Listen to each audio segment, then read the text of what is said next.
Les crimes de nos pères de Asa Larsson. Traduit du suédois par Anne Karila. Lu par Odile Cohen.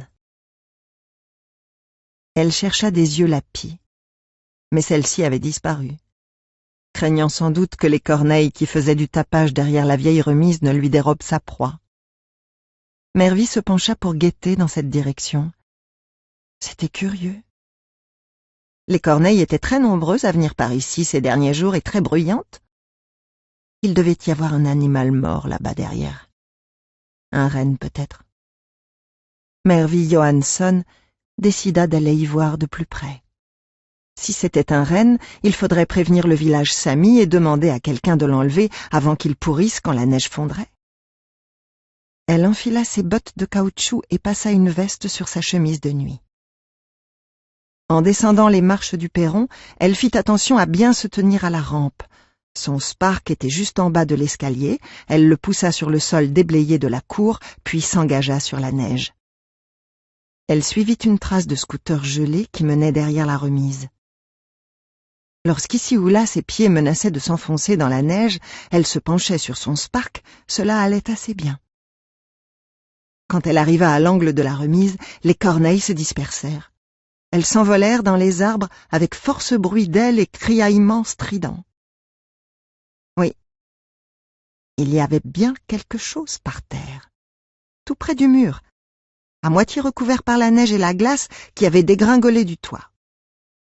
Mervy Johansson s'immobilisa, serra plus fort les poignets du Spark.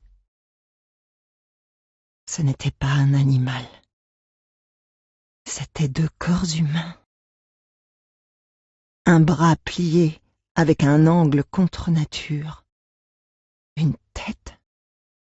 De longs cheveux blonds mêlés à de la neige agglutinée.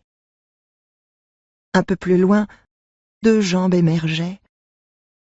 Un jean et des baskets à paillettes. Une doudoune déchirée dont la garniture était répandue dans la neige.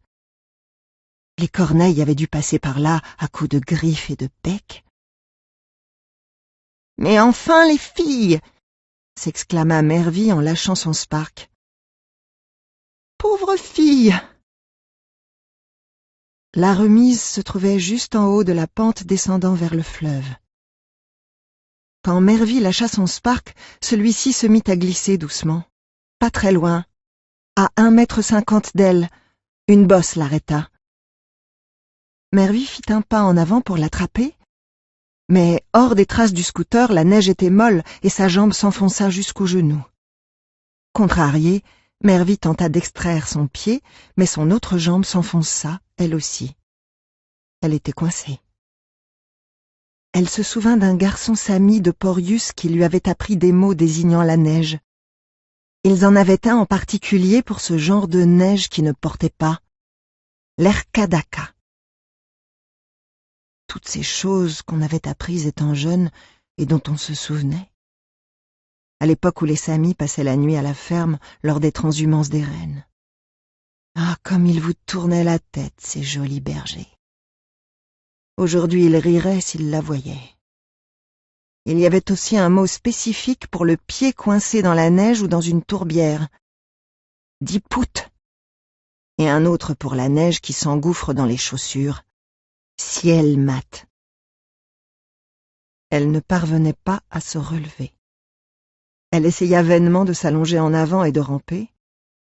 Son Spark était tout près, mais hors de portée. C'était rageant. Et son téléphone était resté sur la table de la cuisine. Elle appela plusieurs fois, le plus fort possible. Mais elle était toute seule dans le village. Personne ne l'entendit. « Ah, les filles !» dit-elle aux mortes dans la neige. « Qu'est-ce qu'on va faire maintenant ?» Un visage sans yeux était tourné vers elle.